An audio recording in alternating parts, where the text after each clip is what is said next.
Hello guys, welcome to Motormatics. Guys, आज की इस एपिसोड में आज हमारे पास है मारुति ग्रैंड विटारा, जहां पर ये स्ट्रॉन्ग हाइब्रिड वेरिएंट है इसका। तो हम ये हाइब्रिड से रिलेटेड आज आपके सारे डाउट्स, सारे कन्फ्यूजन्स क्लैरिफाई करेंगे। बेसिकली मेरे पास भी काफ़ी सारे कन्फ्यूजन्स हैं, तो हमारे साथ ये सर जुड़ चुके हैं जो कि नेक्सा से ही हैं। तो आज ये आपके जो भी हाइब्रिड से रिलेटेड डाउट्स हैं उसको क्लैरिफाई करने वाले हैं। तो सर, नाइस मीटिंग यू। अभी वैसा फ्रॉम मोटर मैटिक्स। तो मैं सबसे पहले आपसे ये बोलूँगा कि जैसे ये हाइब्रिड है, यस सर, तो इसकी फ्यूल इकोनॉमी में क्या बेनिफिशियल्स हैं? जैसे इसमें ईवी मोड्स आता है, कन्वेंशनल फ्यूल मोड है, तो उसको एक एक करके आप थोड़ा सा एलैबोरेट कीजिए ना। मैं आपको बता देता हूँ। पहले गाड़ी हम जैसे स्टार्ट करते हैं, ये गाड़ी की स्टार्ट हो चुकी है। ये गाड़ी अब आप जैसे एक्सीलरेट करते हैं हैंड ब्रेक को नीचे करने के बाद, हाँ। ये चल पड़ेगी। बट अभी आपको कोई नॉइज या इंजन का कुछ आपको आ नहीं रहा होगा, हाँ। क्योंकि ये अभी बैटरी पे स्टार्ट हुई है, अपनी ये हाइब्रिड EV टेक्नोलॉजी पे, हाँ। हाइब्रिड टेक्नोलॉजी पे स्टार्ट हुई है। जैसे कि आप यहाँ जब भी देखोगे तो एक parking mode Fuel level is low. EV का Please मोड fill दिख the रहा है। tank. ईवी का मोड दिख रहा है, मतलब आपकी गाड़ी में बैटरी पे है। हाँ। ठीक है। अब जैसे ही आप इसको एक्सीलरेट करते हो, ये आपका एनर्जी का फ्लो है। इसमें आपको ये बैटरी परसेंटेज शो कर रहा है। यस सर, ये आपके 2 बार सभी दिख रहे हैं। मतलब आपकी बैटरी अभी मिनिमम चार्ज है, जो आपको अभी शो कर रहा है। हाँ, हाइब्रिड पे चल सकते हो। हाँ। तो इसमें आपका जो फ्यूल कंजप्शन होता है वो 60-40 का स्प्लिट रेशो हो जाता है। ठीक है। इस टाइम पे अगर आप यहाँ पे ईवी का मोड दिख रहा है आपको, आप अगर ईवी मोड प्रेस करते हो और आपकी बैटरी ऑप्टिमाइज % तक चार्ज होती है, तो आप उसको फुल ईवी पे भी रन कर सकते हो। उसका कोई स्पीड का लिमिट रेशो नहीं है। तो डेडिकेटेड बैटरी, मतलब गाड़ी जो है ईवी पे ही चलेगी। Yes sir. लेकिन जैसे अभी ये जो बैटरी परसेंटेज दिखा रहा है यहाँ पे, तो अभी क्या इस पे डेडिकेटेड ईवी मोड पे चला सकते हैं क्या हम नहीं इसको? सर, अभी जैसे अगर मैं ईवी मोड यहाँ पे करूंगा तो वो शिफ्ट EV नहीं होगा। मोड अनअवेलेबल आएगा, क्योंकि अभी ऑप्टिमाइज % तक चार्ज मतलब ये इसको पूरा 100% नहीं, होगा? 100% तक वो चार्ज नहीं होती है। वो एक ऑप्टिमाइज % तक ही चार्ज होती है, और ऑप्टिमाइज % तक ही आप उसको यूज कर सकते हो हाइब्रिड टेक्नोलॉजी पे। अच्छा, ऐसा कोई उसका लेवल नहीं है? जैसे हाँ। मुझे क्या लग रहा था, जैसे अभी इसका जो बार है यहाँ तक है, 2 बार तक ये चार्ज है, तो इस पे कुछ सर्टेन किलोमीटर तक गाड़ी जाएगी, उसके बाद ये ईवी मोड से फ्यूल मोड पे शिफ्ट हो जाएगी। इसमें आपको क्लियर कर देता हूँ।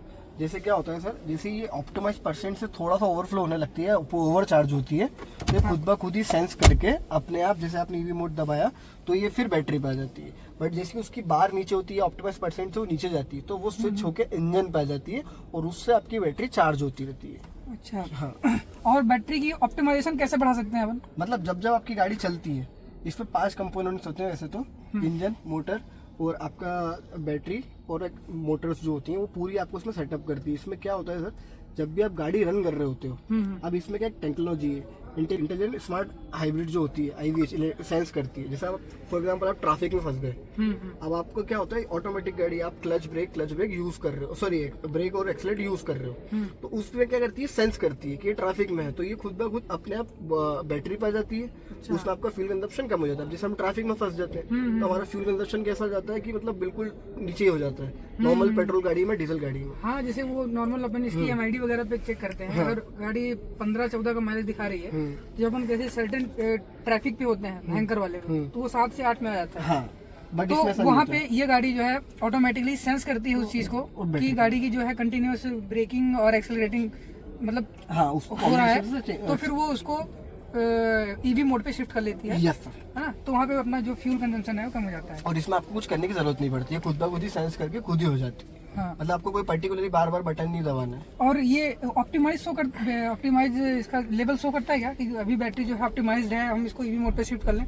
नहीं सर, अभी क्या हो रहा है, जैसे अभी गाड़ी खड़ी हुई है तो आपको फ्लो नहीं दिख रहा है। जब गाड़ी चलती है तो ये एक फ्लो बनता है यहाँ से। हाँ, ये और वो- ट्रांसमिशन। हाँ, तो ट्रांसमिशन दिखाता है। अब जैसे ये बैटरी ऑप्टिमाइज % से नीचे जाएगी, हाँ। इंजन पे, तो फिर इंजन फ्लो दिखाएगा टायर्स में भी और इसमें भी, कि बैटरी भी चार्ज हो रही है और गाड़ी भी रन हो रही है। रीजनरेशन ब्रेकिंग है ना? Yes sir, brake regeneration. हाँ। तो वो आपको सारी चीज दिखाता रहता है इसमें। ये हाइब्रिड टेक्नोलॉजी आपको पूरी तरह से, मतलब नॉर्मल अब जो भी बेसिक चीज होती है कस्टमर को समझाने की, वो मैंने आपको पूरी बताई है इसमें। ठीक है।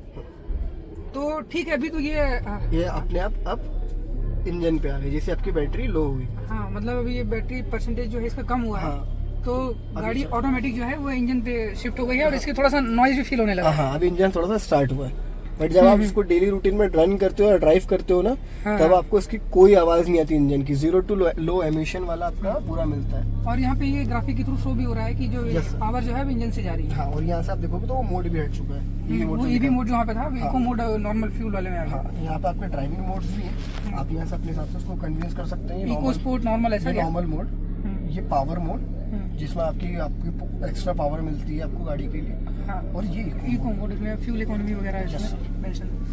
ठीक है, तो अभी तो ये हो गया, ठीक है कि आपका जो स्मार्ट हाइब्रिड टेक्नोलॉजी है कैसे वर्क करती है। स्मार्ट हाइब्रिड में स्ट्रॉन्ग हाइब्रिड। हाँ सॉरी, स्ट्रॉन्ग हाइब्रिड।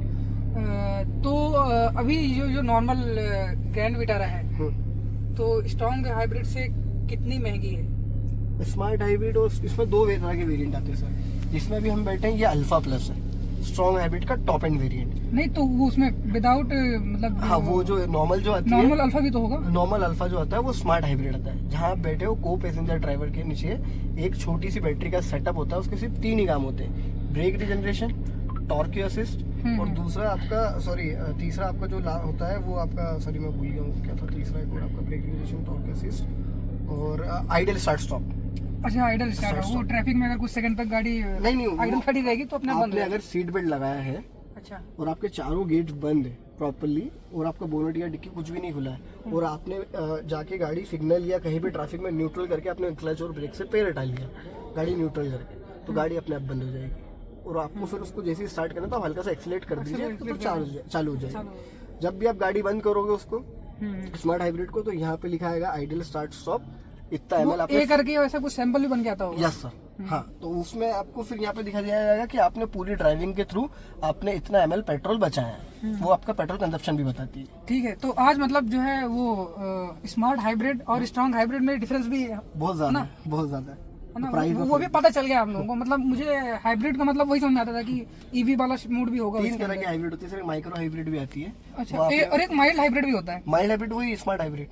अच्छा, स्मार्ट हाइब्रिड ही माइल्ड हाइब्रिड है। हाँ, और माइक्रो हाइब्रिड फिर क्या होगा? माइक्रो हाइब्रिड सर एक वो नॉर्मल सी एक बैटरी, छोटी सी बैटरी जो होती है वो होती है, उसका एक्चुअली में मुझे पूरा नॉलेज नहीं है, वो आपको महिंद्रा में मिलती है। अच्छा। वो पहले एक गाड़ी आती थी उसमें आता था लेकिन मिनी हाइब्रिड या माइक्रो हाइब्रिड पीछे लिखा हुआ आता था, बैजिंग आती थी उसकी। अच्छा। बोलेरो पे आती थी शायद, वो बोलेरो या स्कॉर्पियो पे। बोलेरो पे तो नहीं होगा, स्कॉर्पियो पे होगा। हाँ, उस पे कहीं पे थी वो, तो उसमें मैंने देखी वो माइक्रो हाइब्रिड होती थी। अच्छा, ठीक है। तो आपने फिर वो प्राइसिंग का डिफरेंस नहीं बताया। हाँ, प्राइसिंग का डिफरेंस सर ये है कि आप अगर अल्फा पे जाते हो तो अल्फा की प्राइस जो है वो 17,09,000 रुपए, और इसकी अल्फा प्लस की प्राइस पे जाते हो आप तो वो है 23,19,000 रुपए। अल्फा और अल्फा प्लस में सिर्फ हाइब्रिड का ही डिफरेंस है क्या? नहीं, और भी फर्क है सर, नहीं तो मैं फीचर्स में बहुत फर्क है। मैं सिर्फ आपकी जो अल्फा है, बेसिक अल्फा और हाइब्रिड अल्फा, उसमें प्राइस का डिफरेंस जानना चाहता हूँ। प्राइस का डिफरेंस सर ऑलमोस्ट आपको मुझे एक प्रकार से ना सिर्फ हाइब्रिड का वो जानना है कि हाइब्रिड और ऑप्ट करते हैं या नॉर्मल जो ग्रैंड विटारा है कोई भी व्हीकल ऑप्ट करते हैं, तो उसमें उसका क्या डिफरेंस प्राइसिंग का पूरा आपको ऑफर समेत समझा देता हूँ। जो आपकी अल्फा है, नॉर्मल अल्फा, हाँ, वो 18,07,000 रुपए की है ऑन रोड इंदौर। हाँ, ऑन रोड इन इंदौर। और जो आपकी अल्फा प्लस है वो है सर 23,19,000 की ऑन रोड। तो ये आपका जो स्ट्रॉन्ग हाइब्रिड है वो अल्फा प्लस में ही मिलता है? नहीं, जेटा प्लस और अल्फा प्लस दोनों में मिलता है। 2 मॉडल आते हैं, एक जेटा प्लस आता है, एक अल्फा प्लस आता है। अभी जिसमें हम बैठे हैं ये अल्फा प्लस है। अल्फा टॉप एंड है। यस, ठीक है, तो इसमें अभी कौन कौन से फीचर्स एक्स्ट्रा मिल जाते हैं? जैसे ये HUD वगैरह यहाँ पे मेरे को दिख रहा है, heads up display. Head up display. आपको जेटा प्लस में 3 मेजर जो डिफरेंस आता है वो आता है, एक तो आपको वेंटिलेटेड सीट का, टायर प्रेशरिंग मॉनिटर का, TPMS और 360 कैमरे का, ये मेजर डिफरेंस आपको उसमें आता ही आता है जेटा प्लस में। बाकी सारी चीजें सेम ही रहती है, और छोटा मोटा जो चेंजअप होता है वो EMI क्लस्टर्स में होता है, उससे ज्यादा कोई फर्क नहीं पड़ता है। बट जो बिकता है मार्केट में वो जेटा प्लस अल्फा प्लस ही बिकता है। इसके अलावा अगर आप ऑफर्स की बात करेंगे तो स्मार्ट हाइब्रिड में आपको ऑफर कम मिलेंगे rather than alpha plus strong hybrid. अगर आप स्ट्रॉन्ग हाइब्रिड गाड़ी लेते हैं तो आपको ऑलमोस्ट उसमें ऑफर ये होता है रुपये माइनस हो जाएंगे। जो गाड़ी की वारंटी आती है वो कुछ 40,000 रुपये तक की आपको एडिशनल वारंटी आती है, वो आपको फ्री ऑफ कॉस्ट में मिल जाती है। हाँ, जो एक्सटेंडेड वारंटी आप हमें परचेज करना पड़ता था, हाँ, वो आपको फ्री ऑफ कॉस्ट में मिलेगी, ऐड ऑन ही मिलेगा फ्री ऑफ कॉस्ट। और उसके बाद अगर आप कोई गाड़ी एक्सचेंज तो करते वो हो, अभी जैसे 3 इयर्स की वारंटी मिलती थी ना नॉर्मल पहले विदाउट ऑफर, अभी 5 साल की वारंटी मिलने लगी। हाँ, तो मतलब उसमें कुछ सर्टेन किलोमीटर्स भी लेते हैं ना, मतलब 5 साल और 5 5 लाख 1,40,000 किलोमीटर, किलोमीटर की आपको वारंटी फ्री होगी। 5 साल और 1,40,000। उसके बाद अगर आपके पास कोई दूसरी गाड़ी आप जो पहले से यूज कर रहे हो, हाँ, एक्सचेंज ऑफर। एक्सचेंज अगर आप करते हो तो उसमें जैसे फॉर एग्जांपल आपकी गाड़ी में 2 लाख रुपए मिले, तो उस पर 50,000 रुपये आपको और एक्सचेंज बोनस दे सकता हूँ, मतलब 2.5 लाख रुपये। नहीं तो ये वाला ऑफर समझ नहीं आया मेरे को। आपने कोई गाड़ी मुझे एक्सचेंज करी, मैंने कोई गाड़ी आपको मतलब मान लीजिए आपके पास अल्टो 800 है, ऑल्टो 800 है। आपने ऑल्टो 800 मेरे को दी, मैंने उसकी वैल्यूएशन करी 2 लाख रुपये, 2 लाख रुपये उसकी वैल्यूएशन हुई, उसमें मैंने 50,000 रुपये एडिशनल और आपको बढ़ा के दिया, मतलब उसकी वैल्यू से 50,000 और एक्स्ट्रा। हाँ, एक्सचेंज बोनस, उसमें एक्सचेंज बोनस वो आपको एक्स्ट्रा मैंने दिया।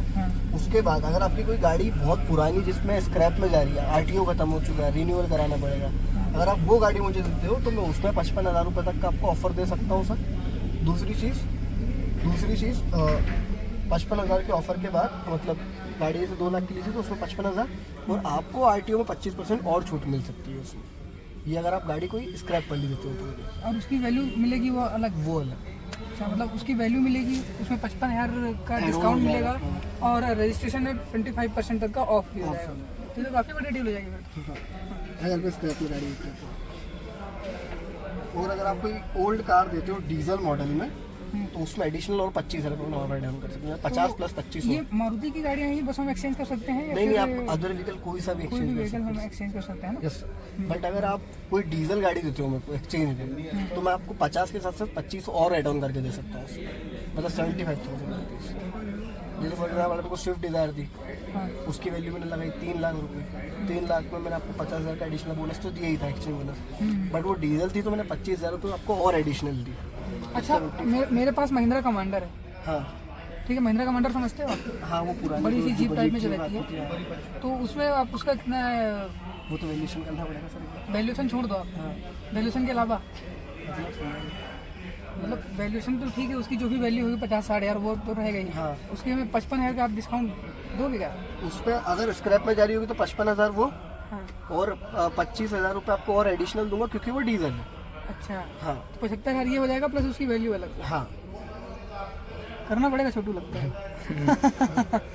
ठीक है, ये जोक्स अपार्ट, तो उम्मीद करता हूँ कि यहाँ पे जो भी आपके हाइब्रिड से रिलेटेड डाउट्स रहे होंगे वो इस वीडियो में क्लैरिफाई हो गए हैं, और इसमें आपको कितना डिफरेंस, मतलब कितना प्राइस का डिफरेंस है हाइब्रिड और नॉन हाइब्रिड वेरिएंट में, वो भी जहाँ तक है आपको क्लियर हो गया होगा। उसके अलावा अगर फिर भी आपको कोई डाउट रहता है हाइब्रिड से रिलेटेड या ग्रैंड विटारा को लेके, तो आप कमेंट सेक्शन पे पूछ सकते हैं, वहाँ पर सर हैं, वो भी आपको मतलब जो भी डाउट्स होंगे उसे रिजॉल्व करने की पूरी कोशिश करेंगे। तो अगर वीडियो को पसंद आए तो प्लीज़ वीडियो को लाइक करें, चैनल पर फर्स्ट टाइम आए तो प्लीज़ सब्सक्राइब करें, सो दैट आप किसी भी तरह का ऑटोमोबाइल से रिलेटेड कंटेंट मिस ना करें। Thank you.